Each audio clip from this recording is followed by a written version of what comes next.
한때 유망한 운동선수였던 40세 남성의 몰락과 그가 저지른 잔혹한 범죄로 악명 높은 범죄자가 된 이야기입니다.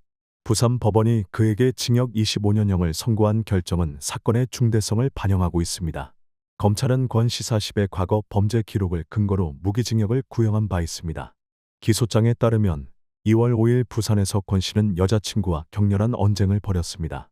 언쟁은 다음날 이른 새벽까지 이어졌고 결국 권씨는 모두 죽여버리겠다는 협박 메시지를 보냈습니다.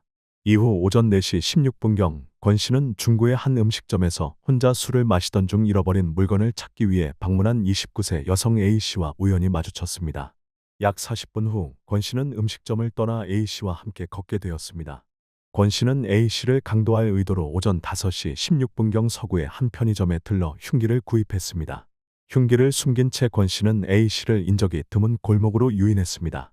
그곳에서 그는 칼로 위협하며 A씨의 머리카락을 잡아 벽에 밀친 뒤 손과 발로 반복적으로 폭행했습니다. 권씨는 피해자의 가방과 옷을 뒤지며 7분간 폭행을 이어갔고 13번의 주먹질과 17번의 축구킥을 가했습니다. 그는 자리를 떠난 후에도 여러 차례 현장으로 돌아와 피해자의 소지품을 확인했습니다. A씨는 영화의 골목길에 2시간 동안 방치되었다가 지나가던 행인에 의해 발견되어 병원으로 이송되었습니다. 그녀는 턱골절, 안면뼈 다발성 골절, 여러 개의 치아 상실 등 심각한 부상을 입었습니다. 생명은 구했지만 그녀는 지속적인 신체적, 심리적 트라우마에 시달리고 있습니다. 권씨는 같은 날 오후 2시경 부산역 근처에서 경찰에 체포되었습니다. CCTV 영상에는 권씨가 가방을 들고 도주하다 넘어지고 경찰이 경찰봉으로 제압하는 장면이 포착되었습니다. 권씨는 살인미수와 강도 혐의로 기소되었습니다. 법정에서 그는 피해자를 살해할 의도는 없었으며 단지 상해를 입히려 했다고 주장했으며 술에 취해 자신의 행동을 통제할 수 없었다고 변명했습니다. 그러나 검찰은 권씨가 흉기로 무장했고 그의 폭력적 행동이 피해자의 존엄성과 생명을 훼손한 것이라고 강조했습니다. 부산지방법원은 권씨에게 징역 25년을 선고하며 그가 간접적인 살인의 고의를 가지고 있었으며 그의 잔혹한 폭력은 용서받을 수 없다고 판결했습니다. 판결문에 따르면 권씨는 한때 유망한 축구 선수였으나 고등학교 2학년 때 학교를 중퇴하고 선수 생활을 포기했습니다. 2008년 이후 그는 강도, 강간, 흉기 위협 등 중범죄를 저지르며 범죄의 길로 들어섰으며 이번 사건 이전에도 14건의 전과가 있었습니다. 재판 중 권씨는 공황장애 등 건강 문제를 이유로 절차를 반복적으로 지연시키며 법정에 출석하지 않았습니다. 결국 수차례의 지연 끝에 첫 번째 재판은 범행 발생 6개월이 넘어서야 마무리되었습니다. 권씨는 판결에 항소했지만 사건의 중대성을 고려할 때 검찰은 여전히 무기징역을 구형하고 있습니다. 고등법원은 양측의 추가 주장을 청취한 후 최종 판결을 내릴 예정입니다. 유망한 운동선수에서 악명 높은 범죄자로 전락한 권씨의 살해는 도덕성 붕괴와 부적절한 지원 및 재활에 부정적인 영향을 보여줍니다. 이번 사건은 재범 방지와 무고한 시민들을 위험한 범죄자로부터 보호하기 위한 강력한 대책이 필요함을 상기시키는 계기가 되고 있습니다. 청주지방법원 형사 6단독 조연선 판사는 주거침입 혐의로 기소된 39세 남성 A에게 징역 6개월의 집행유예 2년을 선고했습니다. 또한 A는 40시간의 사회봉사와 보호관찰을 명령받았습니다. 판결에 따르면 사건은 지난해 8월 14일 서울의 한 아파트 단지에서 발생했습니다. A는 23세의 여성 대학생 B를 집으로 혼자 걸어가는 길에 스토킹한 혐의를 받고 있습니다. A는 아파트 엘리베이터 구역까지 그녀를 따라간 뒤 같은 층에서 내린 후 계속 따라갔습니다.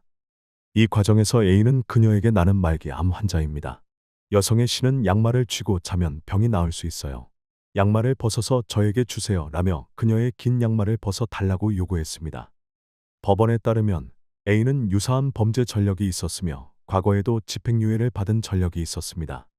그러나 A는 이전 집행유예 기간 중 다시 범행을 저질러 피해자에게 심각한 정신적 고통을 초래했습니다.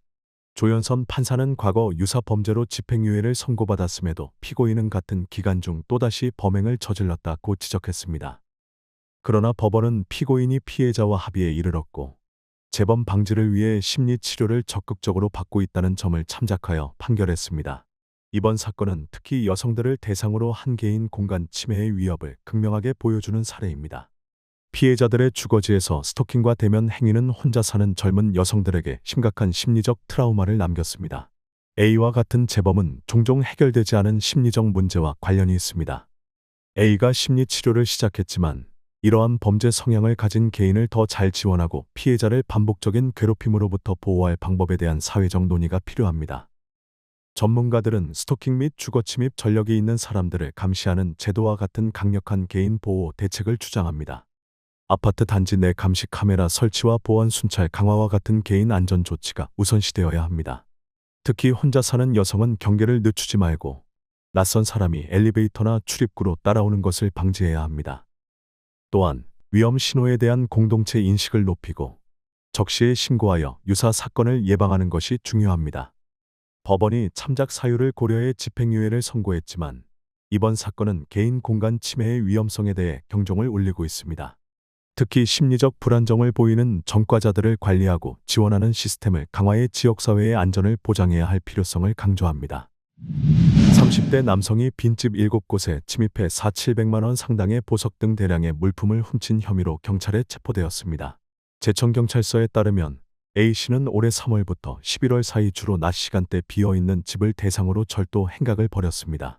용의자는 잠기지 않은 창문이나 출입구를 통해 집에 침입해 보석과 현금을 포함한 다양한 물품을 훔쳤습니다.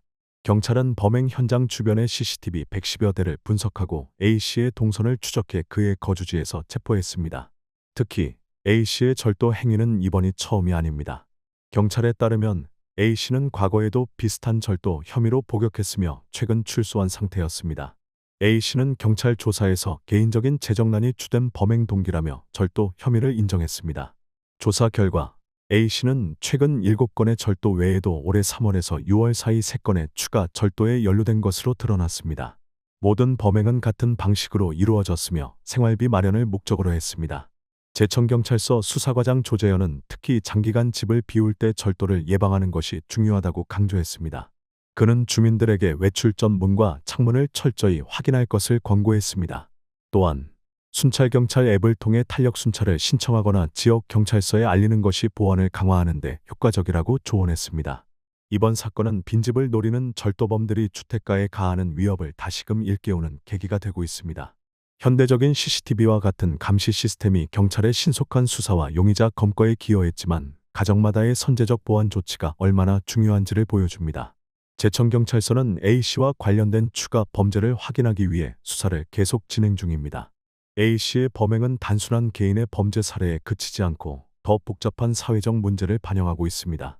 출소 후 사회 복귀의 어려움과 재정적 심리적 지원 부족은 종종 재범으로 이어지는 주요 요인입니다. 특히 한국에서는 절도 및 사기 사건의 재범률이 여전히 심각한 문제로 남아 있습니다. 많은 전문가들은 재범 방지를 위해 직업훈련, 심리상담, 재정 지원 등 출소자 지원 프로그램을 강화해야 한다고 제안합니다. A씨의 사례는 재범의 근본 원인, 특히 재정적 어려움과 사회 복귀 문제를 해결하는 필요성을 다시 한번 강조합니다. 당국이 수사를 확장하는 가운데 이번 사건은 취약 계층이 공동체에 재통합할 수 있도록 지원하는 데 사회적 책임이 있다는 중요한 질문을 제기하고 있습니다. 조계종 제오교구 본사 법주사 주지 정덕 스님이 교통사고로 보행자를 사망에 이르게 한 혐의를 받고 있습니다. 최근 이 사건은 기소 의견으로 청주지검에 송치되었습니다. 이는 검찰이 괴산경찰서에 추가 조사를 요청한 지 20일 만에 진행된 새로운 진전입니다. 초기 조사에 따르면 9월 14일 저녁 충북 괴산군 문광터널 입구 인근의 일방통행로에서 정덕 스님이 몰던 모하비 SUV가 30대 보행자와 충돌했습니다. 조사 결과 차량은 제한 속도 60km/h를 20km/h 초과한 시속 약 90km로 주행 중이었습니다. 특히 해당 구역은 추월과 과속이 금지된 구간이었으나 이를 위반한 스님의 운전이 심각한 사고를 초래한 것으로 드러났습니다. 11월 19일 청주지검은 사건의 법적 쟁점을 명확히 하기 위해 추가 조사를 요청했습니다. 이후 괴산경찰서는 12월 9일 교통사고 처리 특례법상 사망사고 혐의를 유지하며 기소 의견으로 사건 기록을 제출했습니다. 경찰은 추가 조사가 사건의 법적 측면에 초점을 맞췄으며 정덕 스님을 다시 소환할 필요는 없었다고 밝혔습니다. 검찰은 현재 추가 조사 결과를 검토 중이며 올해 안에 정식 기소 여부를 결정할 예정입니다. 청주지검 관계자는 조사 세부 사항이나 법적 쟁점에 대해 구체적인 언급을 피했습니다. 이 사건은 조계종의 고위 종교인을 포함한 사건이라는 점에서 주목받고 있으며 지역사회 지도자들의 법적 책임 문제를 제기하고 있습니다. 또한 명확한 경고 표지판이 자주 무시되는 교통안전 문제를 다시 한번 부각시키고 있습니다. 정덕 스님은 올해 5월 조계종에서 가장 중요한 사찰 중 하나인 법주사의 제34대 주지로 임명되었습니다. 이번 사건의 결과는 정덕 스님의 개인적인 명성뿐만 아니라 한국 불교계의 신뢰도에도 큰 영향을 미칠 수 있습니다. 검찰의 사건 검토가 진행 중인 가운데 대중은 정덕 스님의 법적 책임 여부에 대한 최종 결정에 주목하고 있습니다. 이 사건은 모두의 안전을 위해 교통법규 준수의 중요성을 강하게 상기시켜줍니다. 법률 전문가들은 기소가 이루어진다면 이 사건이 사회적 영향력을 가진 인물들의 교통법 위반 사건을 처리하는 데 있어 선례를 제공할 수 있을 것이라고 전망하고 있습니다. 최근 중국 허난성 상추의 한 여성이 생부모와 37년 만에 재회하며 감동적인 이야기를 전했다. 하지만 많은 사람이 기대했던 기쁨의 상봉과는 달리 만남은 눈물과 책망으로 가득 차 있었고 한때 버림받았던 아이의 깊은 상처가 드러났다.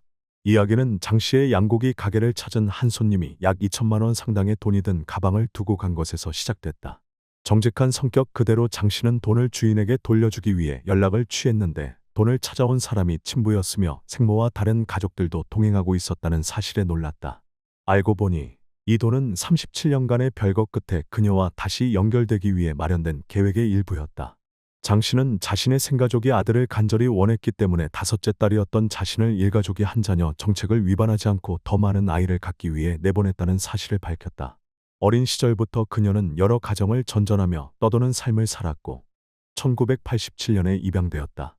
안정된 삶을 찾았다고 생각했지만 9살의 양모가 세상을 떠나면서 집을 잃게 되었다. 이후 양부와 양형마저 사망하며 그녀는 스스로 살아가야 했다. 어려운 시기 동안 유일하게 그녀를 도운 사람은 양언니와 형부였다. 이들의 도움으로 학업을 마치고 대학을 졸업한 뒤 결혼해 남편과 함께 양고기 사업을 성공적으로 시작했다. 수년간의 노력 끝에 안정된 삶을 이루었지만 생부모의 갑작스러운 등장은 모든 것을 뒤흔들어 놓았다. 만남의 자리에서 장 씨는 생모에게 생명을 준 것에 대한 감사의 의미로 3번 절하며 인사했지만 자신을 괴롭혀온 상처를 숨길 수는 없었다. 그녀는 눈물로 왜 자신을 어린 시절 버렸는지 묻고 남은 음식 부스러기만으로도 살아갈 수 있었을 것이라고 말했다. 그녀에게 고통은 단순히 버림받은 데서 온 것이 아니라 아들을 낳기 위한 가족의 욕망 때문에 희생된 데서 비롯된 것이었다.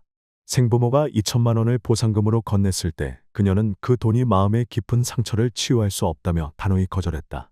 이후 인터뷰에서 장 씨는 자신에게 진정한 가족은 양가족뿐이라고 말했다. 비록 가난했지만 그들은 항상 그녀를 사랑했고 결코 그녀를 버릴 생각조차 하지 않았다고 했다. 그녀는 가장 어려운 시기에 곁을 지켜준 양부모와 형제들에게 깊은 감사를 표했다. 그러한 사랑과 보살핌은 그녀로 하여금 자신을 자신의 이익을 위해 버린 생부모에게 마음을 열지 못하게 만들었다.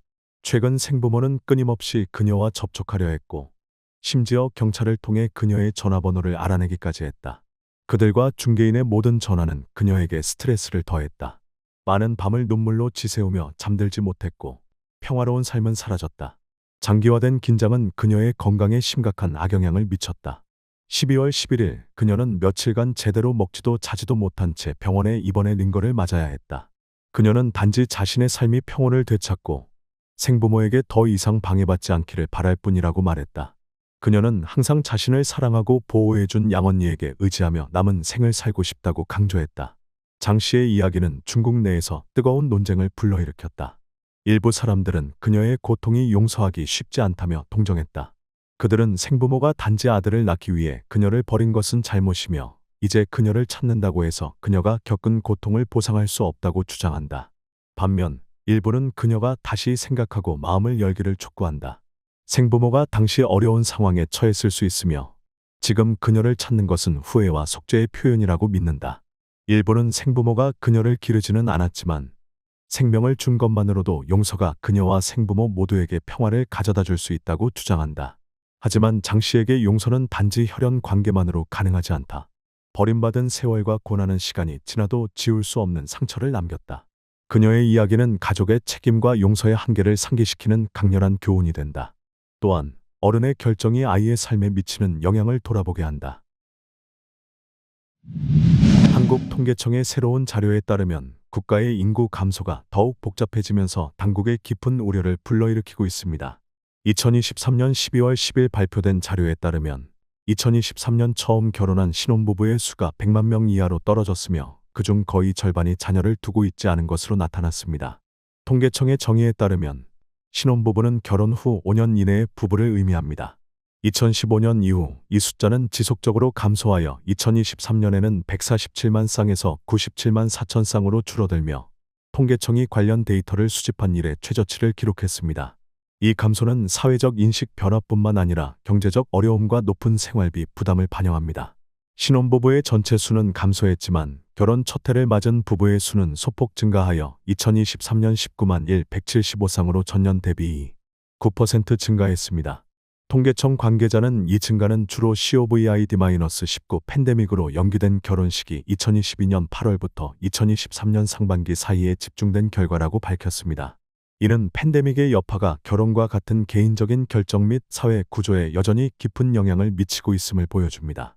또 다른 주목할 점은 자녀가 없는 신혼부부의 비율이 2023년 47.5%로 상승했으며 이는 2022년 대비 1%포인트 증가한 수치입니다. 이는 한국의 저출산율과 고령화 문제의 주요 원인 중 하나로 국가의 미래를 위협하고 있습니다. 많은 젊은이들이 재정적 압박, 높은 주택 가격, 어려운 취업 시장, 그리고 장기적인 경제 침체로 인해 결혼과 출산을 미루거나 포기하고 있습니다. 2023년 한국의 출산율은 0.72명으로 하락하며 안정적인 인구를 유지하는 데 필요한 대체 출산율이 1명에 크게 못 미쳤습니다. 이러한 감소는 노동력에 영향을 미칠 뿐만 아니라 의료, 사회복지, 미래 경제 발전에도 중대한 도전을 제기합니다. 급속한 고령화는 사회보험 시스템에 대한 부담을 증가시키고 국가의 경제 경쟁력을 약화시킬 수 있습니다. 2023년 6월, 윤석열 대통령은 국가가 인구학적 비상사태에 처했다고 선언하며 출산율을 높이기 위한 일련의 대책을 약속했습니다. 그러나 가족 지원 정책을 강화하려는 상당한 노력에도 불구하고 이러한 조치들은 단기적으로 뚜렷한 긍정적 변화를 가져오지 못하고 있습니다. 이는 한국의 인구 문제는 단순히 정책적 과제에 그치지 않고 사회적 경제적 변화의 깊은 반영임을 보여줍니다. 신혼부부 수의 감소와 낮은 출산율은 한국의 현재 경제적, 사회적 맥락과 분리될 수 없습니다. 높은 주택 가격, 치열한 취업 경쟁, 그리고 변화하는 삶의 가치관이 많은 젊은이들로 하여금 결혼과 출산에 대한 결정을 제고하게 만들고 있습니다. 또한 여성의 경제활동 참여 증가와 경력과 가정생활의 균형을 추구하는 경향도 이러한 흐름에 기여하고 있습니다. 이러한 상황의 결과로 미래 노동력 감소가 예상되며 이는 경제 성장 잠재력을 저하시키고 사회복지 시스템의 부담을 가중시킬 것입니다. 동시에 급격한 고령화는 창의성과 혁신을 약화시켜 국제 무대에서 한국의 위치에 부정적인 영향을 미칠 수 있습니다. 한국의 인구학적 비상사태는 정부, 기업, 사회 간의 긴밀한 협력을 요구하는 포괄적인 과제입니다. 해결책은 단순히 출산율을 높이는 것에 그치지 않고 경제적 압박, 일과 삶의 균형, 그리고 변화하는 사회적 가치관과 같은 근본적인 원인을 다루어야 합니다. 시의적절하고 효과적인 조치가 이루어지지 않으면 한국은 가까운 미래에 심각한 경제적, 사회적 결과에 직면할 수 있습니다.